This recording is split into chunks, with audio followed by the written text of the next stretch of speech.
Hey everyone, I'm so excited today to share my conversation with you with Craig Martin. Let me tell you a little bit about Craig, and then I will share just a quick overview of the episode. So Craig is an award-winning gay Black male educator with over 20 plus years of service and leadership centered on building culturally rich and inclusive, scholar-centered learning ecosystems. This is exactly what I believe in. We had a great conversation. He's the executive director of Bridge Boston Charter School, where he's built a culture focused on social, emotional learning and restorative practices, as well as led diversity, equity, and inclusion work to foster a safe, welcoming, and inclusive school environment for his students and staff. All right, so I'm just going to let you know that you are going to enjoy this episode today because Craig is an authentic and genuine. We talked a little bit about being a genuine leader and a genuine person, and he's inspirational. So you'll feel uplifted just being in the conversation with him. And you're, of course, going to get really good tools and tips for how he approaches his life as a heart-centered leader, as somebody who lives in gratitude and works really hard to not only be the great leader that he is, but we also touch upon places where he struggles and how he navigates his negative self-talk and the problems and the issues that he faces in his life and the tools that he uses to navigate all these different things that we all have to deal with on a regular basis. So I hope you enjoy the episode today.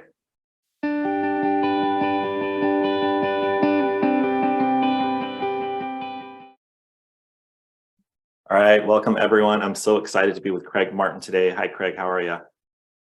I'm doing pretty well. How are you doing today? I'm doing well. I'm doing well. I was sharing before we hit record that I'm really grateful to have you on and spent some time kind of checking you out and learning more about you. And I'm very grateful that you took the time to be with us today. So wanted to say that out loud. Feeling is mutual. Thank you, sir. Thank you. Well, let's just jump right in. Let's just get into this conversation. I'd love to hear from you what it means to, this is kind of a big question, but that's how I roll. I don't know how to do soft questions. I just love to know, like, what does it mean to you to be a transformative educational leader? It is a big question. It is a big question. I will try to do it justice to some degree. Um, in my sphere, being a school leader within a K-8 community that has had the privilege of walking alongside 100+ staff members as we continue to do this work on behalf of, almost 400 young people. I think the work is centered on this big question of, well, how am I best showing up in service of my passion, of my purpose, in all that I and we do as a community. And different people in my community require different things. Some folks are looking for inspiration. Some people are looking for direction because the world is a little crazy at times. Yeah. Some people need encouragement.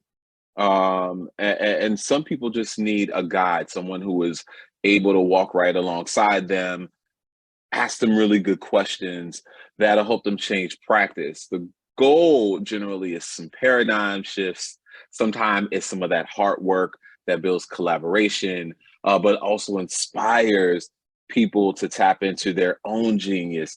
And ultimately, when those different elements are happening, our young people win, our community win, each person who serves gets their small and big wins because they're showing up and being seen in some of the best moments that they can be as human beings in this world that we live in today.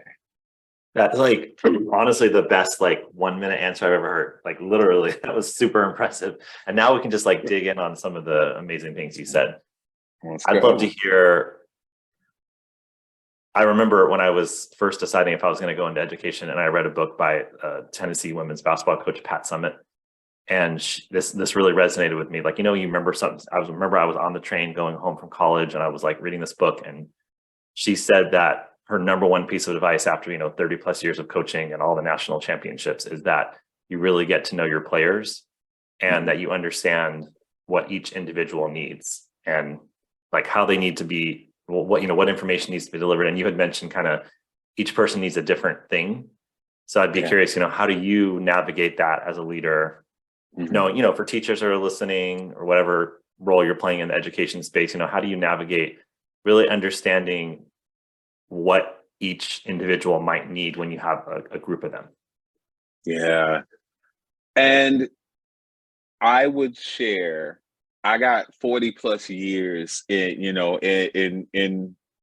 this earth, Right. and over 20 some years of that has been dedicated to the field of education. I've seen a lot. I've made some really decent decisions, and I've made some decisions that weren't great. Right. And each of them have served as building blocks or stepping stones to something absolutely great. It could be epiphanies, it could be outcomes, but ultimately, my one, being human, pausing and recognizing that I'm connecting and I am building, I am collaborating within community. I'm not doing this by myself. And many times people want to know that you show up authentically. And so now that I'm a little bit older, the things that I used to be hung up on about how I show up in the world from an aesthetic perspective, do I have the talent that is necessary? How do you work through exhaustion? I, therefore, almost half of my education career worked more than one job. So I was never just a teacher. I was a teacher and Right. an after school program person. But Yep. what I have come to learn is will reach out to you or tap some of your genius when they realize something resonates for them from an authenticity perspective. They may feel like, hey, Craig, can I talk to you about this thing that I'm challenged by? And depending on the nature of how that conversation shows up, people will make a decision on, well, is he someone I can come back to get additional advice, or will he judge me because I just either made a bluster or just don't know the way forward? How is he Right. going to create the space? And so I just really try to be as human as I can, listen more than I actually speak, because it's important to give people a place and space to just talk, because sometimes that's what they need. And try to figure out how can I be of service and support to the next person who is in the space with me. Yeah. When I always say that, part of this podcast is called the Mindful Education Warrior. And a lot of times I remind people that kind of the meaning behind it is that you have this kind of internal landscape or your own inner journey. And then the warrior part of you is like showing up on the outside, as part of your journey. And I love what you were saying about really, like, everything you're saying is you build trust, you build relationships. Yeah. And that's like, you read any leadership book, or that's like 101, which is really important. And I'm not trying to say it's not undermining your answer, but I'm saying, like, that's the really important thing that every great leader says. And what I'm hearing you say is that what I can feel and I can understand, I'd love to hear you say more, is that you have a relationship with yourself. As you said, 20 plus years in education, 40 plus years on the planet. You have a relationship with yourself and a trust with yourself, so that when you're interacting with these other folks, they're feeling that trust. It goes both ways, if you know what I'm getting at here. Absolutely. Absolutely. Howard Thurman wrote a piece called The Sound of the Genuine. It says something to the effect of like there's something in you that waits and listens for the sound of the genuine in other people. And that is such a critical component to who we are as human beings. Like, we are constantly looking for places where we can be safe and brave. And we're listening for someone that creates that spirit of resonance. And you want to build that sense of connection. And so I'm hopeful that as I continue to do my internal work, that what people will experience is that, yeah, there are some things I feel absolutely confident about that I know. But there are also a lot more other areas of who I am and my humanity or the work that I do that I'm still trying to figure out. And as long as I continue to be as honest about those things, I think that, people will continue to, be in space and community with me. Yeah, first of all, I'm a huge Howard Thurman fan, and I also follow Michael Bernard Beckwith, and I know he talks about Howard Thurman Yes. all the time. So love that you Right. brought him up.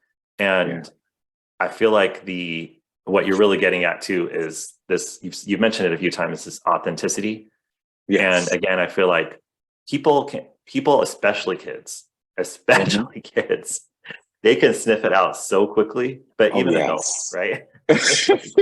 You're not being Yes. authentic. Like I remember my first year teaching in Oakland, and Mhm. like the kids are like, "There's something different about you." When I was Mhm. being myself, Yeah. when I was trying to be the like, I was told grade everybody on what their grades were last year. Get the bad advice in the urban schools, like grade everybody on the grades they had last year. Like be a drill sergeant, don't smile till November. All Oh, the stuff wow. that Yeah. we hear right in urban schools. Wow. And whenever I was trying that, Mhm. kids were like, "We're not having any of this." And then when I just showed up authentically and just followed my intuition and tried to be who I was, they're like, "There's Mhm. something different about you."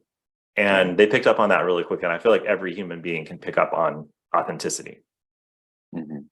or lack thereof. Absolutely. Oh, yes. And so, how do you navigate going into these different spaces, being the most authentic version of yourself? Mm.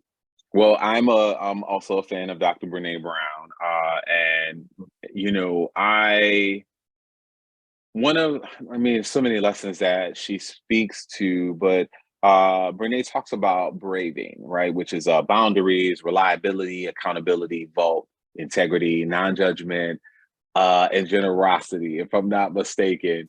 And when I think about where I'm at in my life now, there are it is necessary to create boundaries. That's one of the greatest gifts of self-care you can give yourself. And the boundaries show up differently. And it's one of the things that I think have helped me to fortify myself. So building into my calendar that I'm going to go to the gym, or I'm going to build in that 15 to 20-minute buffer between meetings to go out and take a walk, because I need to clear myself of what may have been the notions and questions or whatever stuff that surfaces in from the last meeting into the next meeting you have. But sometimes you need to be able to create that so that you have a sense of well-being. And I also realize that as Brene talks about several things, there is also a sense of importance around judgment or non-judgment. And I'm doing a lot of internal work for myself on how do I receive people without judgment. Like, you come in and I just receive you as whoever you are as you show up. And Yes. I try to enter into that conversation or that experience to be open-hearted, wholehearted, because for so much of our day, especially in the realm of social media, people make these quick snap judgments of you, and they don't know that when they meet you in the moment they meet you, that they have gone through things. They have had several processes that have already surfaced and showed up for them, that maybe just in being able to say, "Hey, I see you, and I just am here to create space and listen and lean in and be of help and service," that may allow that person to breathe. And so, as I think about this bigger set of conversations that we're having, I think about Brene Brown with braving, which I think is something everyone should really consider. Creating boundaries is super important, as well as the other parts of the braving inventory. But I also think, how can we lead and lean in with non-judgment to the degree we best can in our own humanity, because I think that's what the next person needs. Well, yeah, and you had mentioned earlier one way that you really connect with people, or I can't remember the exact words you said, but the way I interpret it was like the way you connect with people and build the trust and build the relationship is, to hold that space so they feel comfortable. Yeah. And, I feel like it's all connected, because if they're feeling that you're not judgmental. So one of the things that I recommend and that I do with my people that I coach is I ask them to go on a non-judgment detox for 1 week, just observe, or a shame observation for a week. And one of my mentors did this where she asked us to observe for 1 week, because we had like a weekly course with her, where you are feeling shame or blame just in your week. And it was like, well, I could write like a lot of encyclopedias full of like a lot, right? Like just so bringing awareness to it was really fascinating. And I like to share with my clients, like, can you, again, I always ask people just to observe, just share an invitation, not, like you're not going to go from 0 to 100 in 1 week or 1 day, but like, can you observe when you are judging yourself and others? And again, it's kind of hard to watch when you start to do that, because like, for whatever reason, when you get in your car, you become the most judgmental person ever about like everyone else is driving right. And so once I do that, then I ask them, can you walk through the world with an open heart? And then we play a little game where we say like, okay, go through your day, literally, and picturing your heart open as you walk and interact with every human, even the one that you supposedly don't like or whatever story's going on, like every person you interact with, the grocery store, bus driver, everybody, just like envision your heart being open and tell me how your day goes. And their day is always like amazing. They're like, I had the best car. I've known this bus driver for 3 years. We've never talked about, And so I love what you're saying about non-judgment. Love Brene Brown. And one of my guests shared that the most boundaried people are the bravest, or, the strongest. I love that as a direction. Yeah. It's good stuff, right? Good stuff. Absolutely. Yeah. And when you're around people that you said you had to kind of take a break between meetings and at times, and you use boundaries as kind of a way to come back to your authenticity. Yes. How do you deal with the judgment that people bring to you?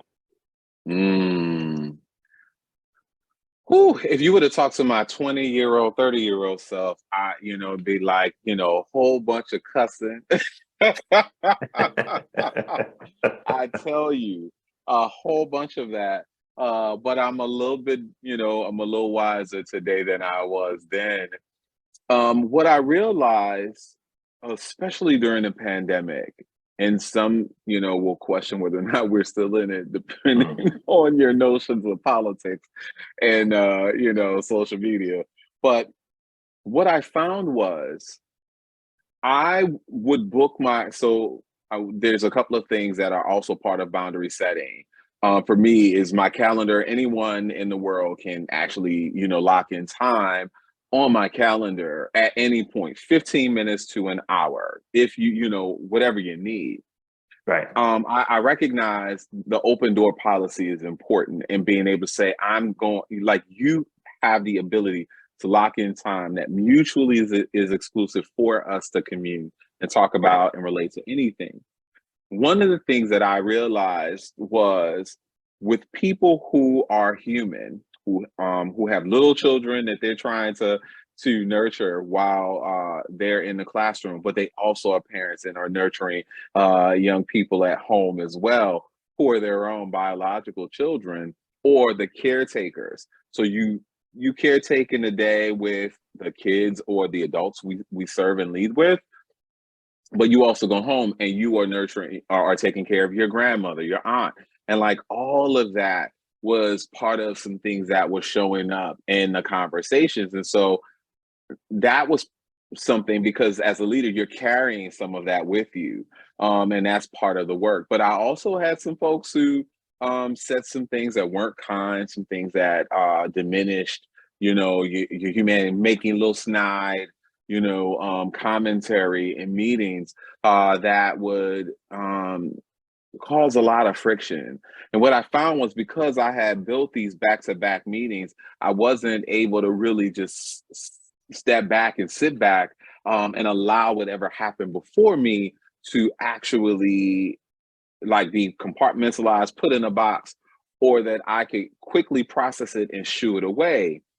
what I found was that I needed to actually build in buffer time that allowed me, and I'm not one of those people who has done well with, I've heard some things that have been mean and demonstrative, and then I can go into the next meeting because you can see it on my face. I'm a mother's child. I am Miss Cheryl's son.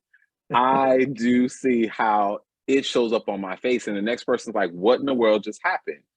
And it's like, huh, I wasn't able to hide it. So I had a really great executive coach, Craig, and she really, Liz. If you ever hear this, Liz, I'm talking about you right now. But she said, Craig, one of the things that you should probably adopt is breathing is important. You have to stop and breathe, even if you do 30 seconds, 1 minute, do a meditation. But one of the things you could do is zip yourself up. One, breathe, allow to let go of the things that you need to let go of. Breathe in real good air. Allow yourself to get full. Fill yourself up with all of the love that you need to hold on to, and that this is only momentary. And zip yourself up so that the only focus in this conversation is on active listening, especially if you're going to be engaging with someone that you got a little bit of tension with, and get clear about the intentions in the beginning of the conversation so that things don't veer off in one way or the other. And you can make a decision on how you want to engage in that conversation. Sometimes it's about truth saying and just saying, naming a thing as a thing. Sometimes it's about really rethinking and reframing a conversation so that it stays focused on the thing you need and not about the person, about the issue at hand, but not about the person who is the face who's bringing that to you, right? And doing those things were really important for me as a leader to tap into, using tapping during a conversation, using the zipping up strategy, breathing a lot, sometimes even doing a little bit of a doodle on my notebook as I'm listening to a person. It's not like I'm toning out, but finding different strategies that are necessary. And one of the other things that I found is also a really great thing, I was looking, I have like 16 fidgets, but I also sometimes when I'm with someone, I may also have a fidget in my hand. One of my rings actually happens to be a fidget that I can use to really help ground me when rage or anger shows up.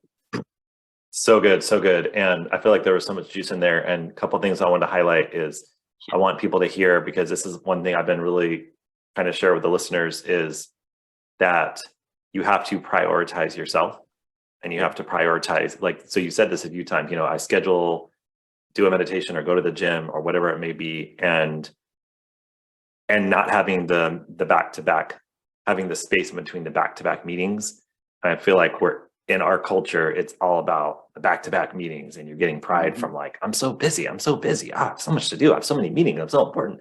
And like really just taking a step back and being like, actually taking 15 minutes in between meetings, or even 5, or walking outside. I remember my first year as a principal, and I walked outside one time for like 10 minutes. Like there was a Starbucks 3 blocks away in East San Jose, and we would see who could get there fastest and back. And like me and the assistant principals, after I walked outside, they were like, oh, what a concept. Like, walk outside. That's a great idea.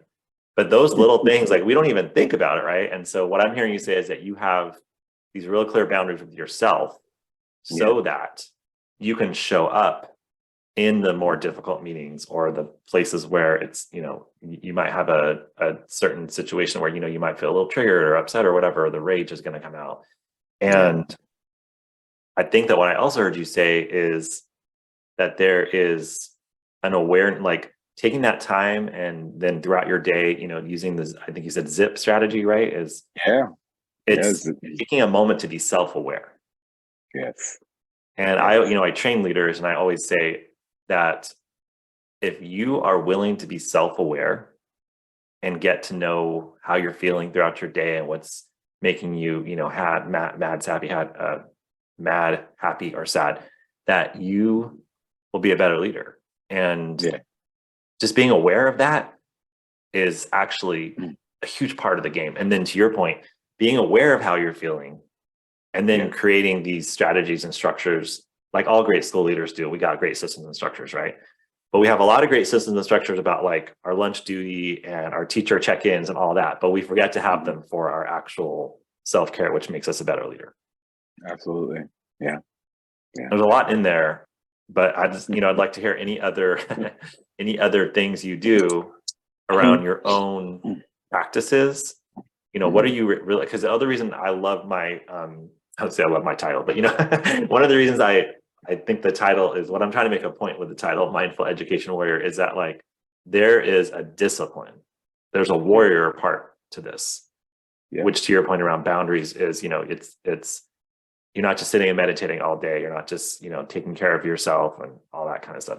There's also like a real discipline and the work of a warrior to really show up as the best version of yourself. So yeah, what are some of the warrior practices that you have to be the best version of you?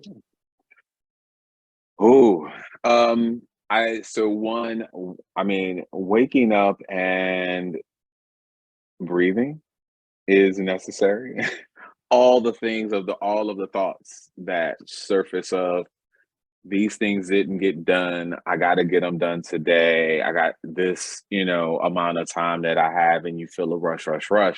I don't have young people. I don't have my own kids yet. So I understand that some of the things that I might offer is from a perspective of someone who is going to be having, this big, massive family. But I start off the day, I start with breathing. I also then go to the gym in the morning because that's what works for me.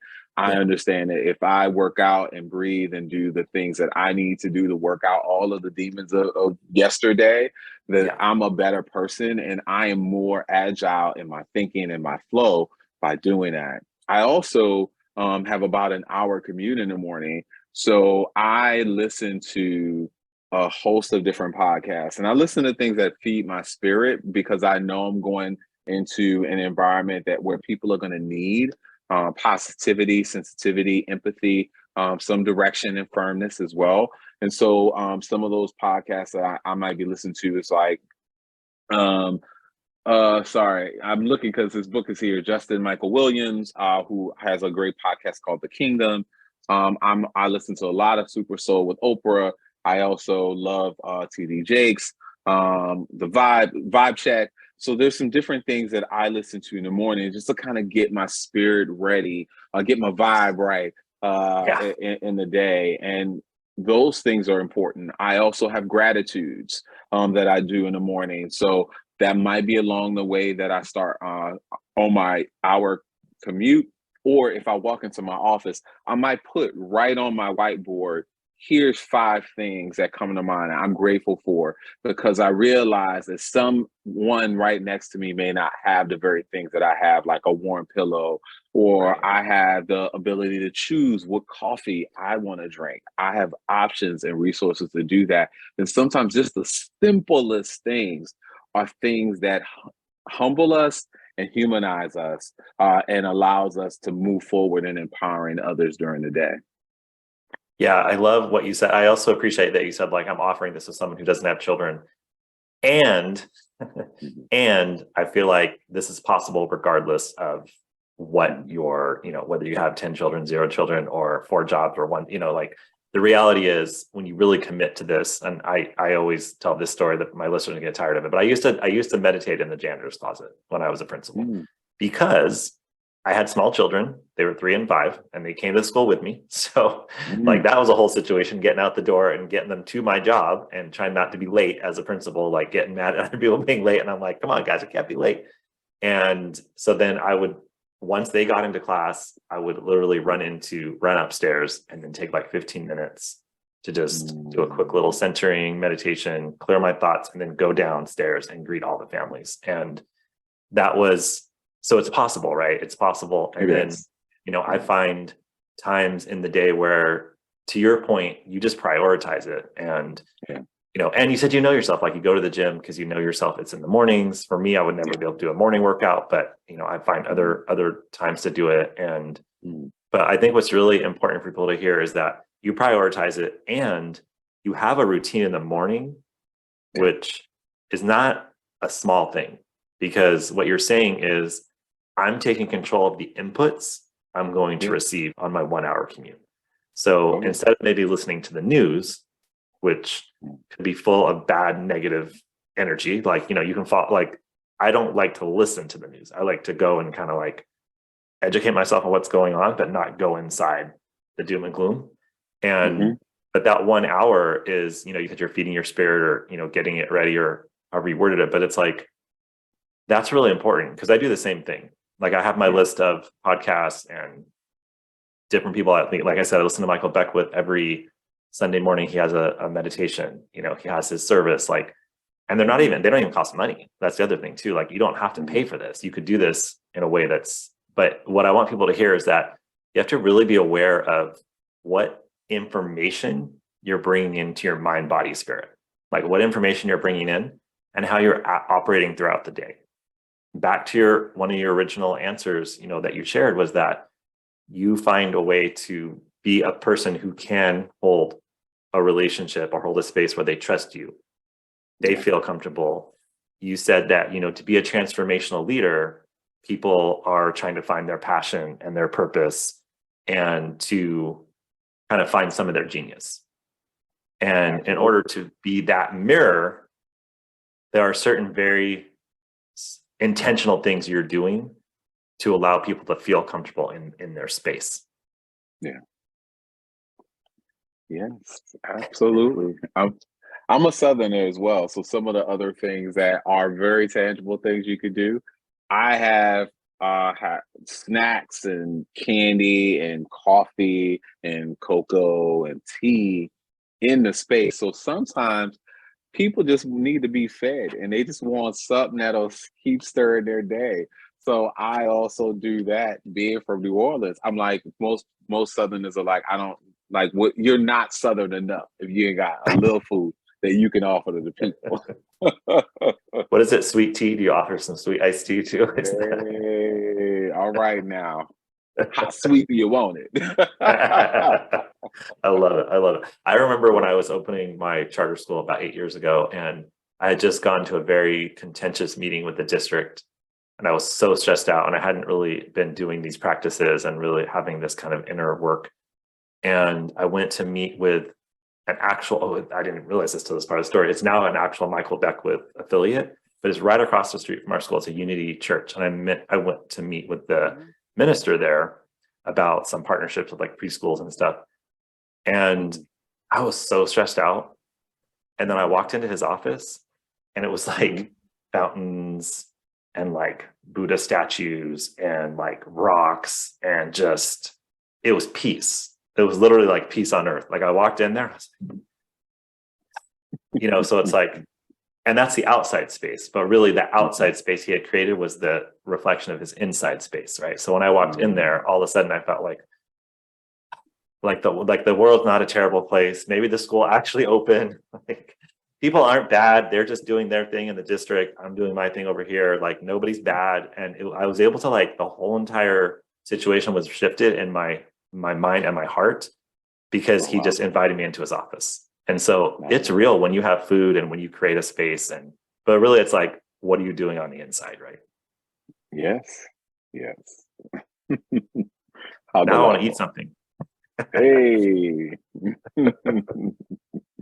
All right, so let's shift gears a little bit. I'd love to hear about, what advice you would have. I think we've kind of like talked about it throughout this conversation, but one of the reasons I started the podcast is because I'm really worried about the state of education, the world in general, but especially service fields like healthcare, education, social work, because we give so much and we love so much and we're not great at taking care of ourselves. And I feel like what's happened in the last few years has made it really difficult.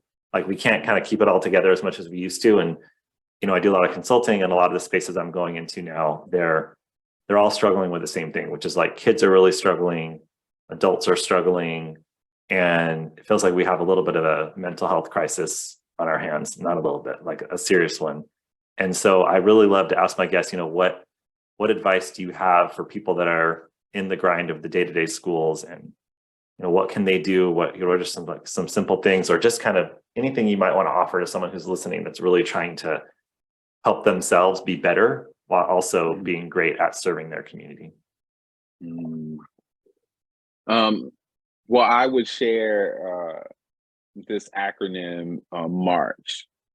I recognize that our healing it's a institute, it's a long process. It's the long game. But if you do the work, like, you benefit and everyone else benefits. And so for March, I talk about like mind, body, and spirit connection. It's important for you to continue to do that work. It's a continuum. And then A stands for amplifying good news.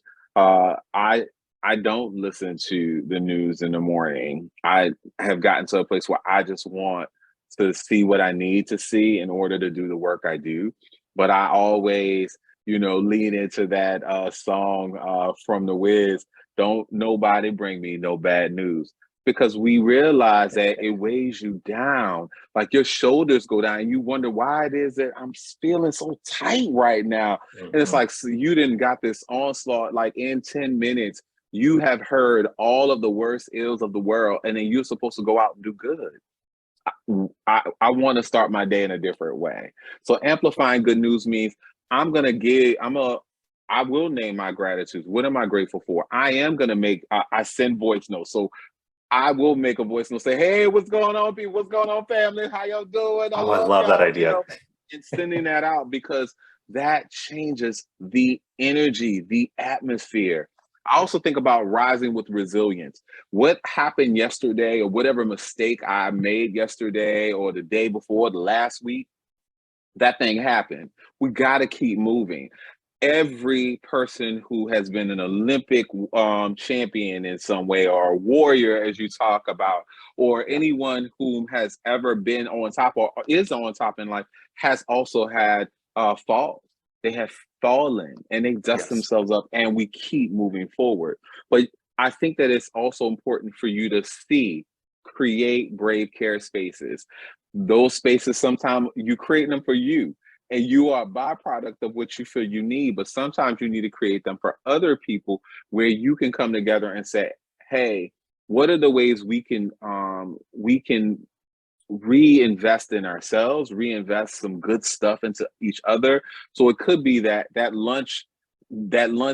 15 minutes that you're walking, you could be walking with someone else. You don't even have to say anything. You could just walk together. Sometimes that's the student that, has had a tough day. Sometimes that's that staff member who has gotten on your nerves, but for some reason, you two can walk and be in the same space and it be okay. So how do you create brave care spaces where some of the most challenging vulnerabilities that surface can be nurtured, that can be edified, and you can find healing and experience it? And then H in my march for healing is holding on to hope. And it is a very tough world that we live in. Every day arises new things, but we have to hope for something better. And that better could be what our young people will do in this world that will transform the very earth that we're in. They could solve for global warming. We have to hold out hope that something better comes on the other side of what that conversation, that collaboration, that moment, that misstep, that moment you sat in the closet and you did your meditation for 15 minutes. Something greater will come because you carry hope in your heart and spirit. And that's the hard work that keeps transcending time. And so I think that that's part of what I would offer to people as they think about, all right, well, what can I do? Yeah, that's so beautiful. Amazing. I love that acronym, and I will definitely put it in the show notes so people can remember it. And, as I'm listening to you speak, this is like one of the things that I struggle with, is that it's like, well, if I'm too positive, then people are going to be like, "Yeah, well, you're the executive director," or like, "Yeah, you don't have kids," or like, "You're whatever, right?" And this is like, "Oh yeah." So I'll sometimes I'll be like, "Well, I'm not saying the whole like toxic positivity where you're just like, everything's great." Like, so my dad was the king of toxic positivity. Like, we had no money, the rent was not being paid, there was no food, it was not a good scene. And he's like, "We're going to be fine. Everything's going to be fine." And at the end of the day, everything was fine. Yeah. But Depends on how you define fine, first of all. And like, True. and there was not any space for like, well, let's feel some sadness.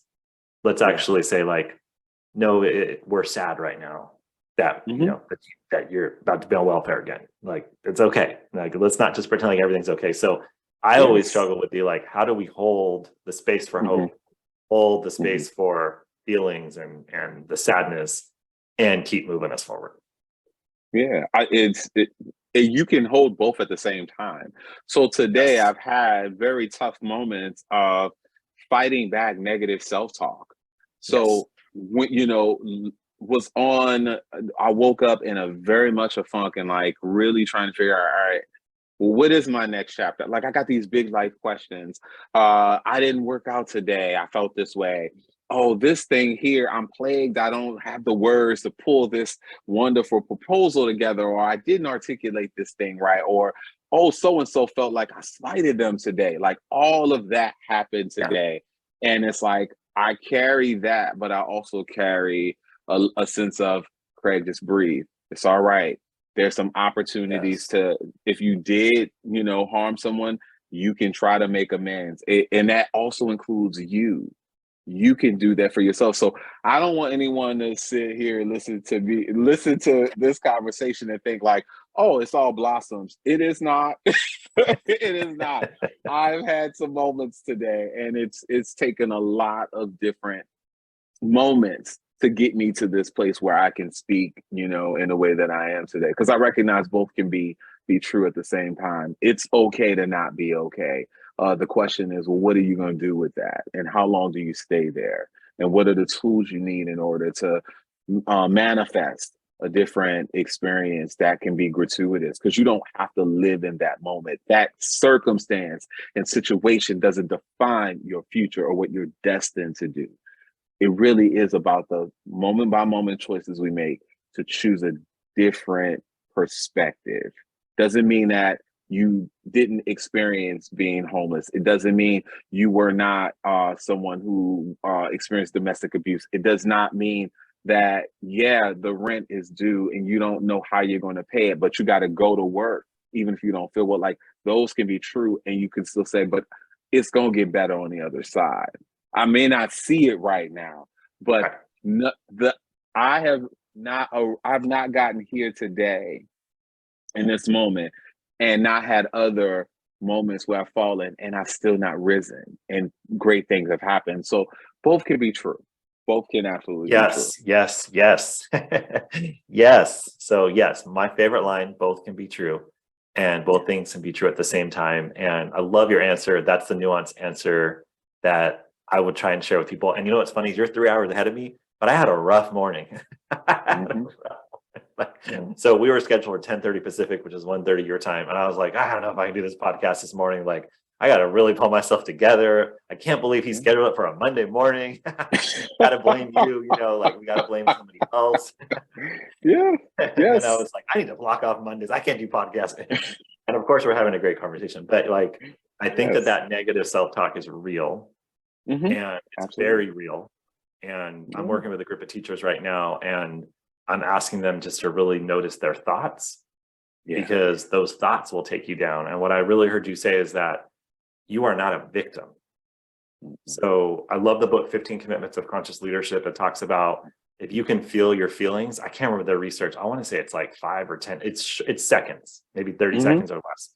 If you can just feel your feelings and actually feel them, and actually say like, this is what I'm feeling, this is what's going on right now in this moment, and then just take a deep breath, let it out, then you're like, okay, now I'm in a new moment, and now I'm ready to have some hope, and now I'm ready to like, notice that the thoughts I had about not writing a good proposal, or the thoughts I had about, whatever it was, our negative thoughts this morning, that we can just say Mhm. like, okay, those are thoughts in that moment, Yeah. and I'm going to send some love to those thoughts and send some love to myself.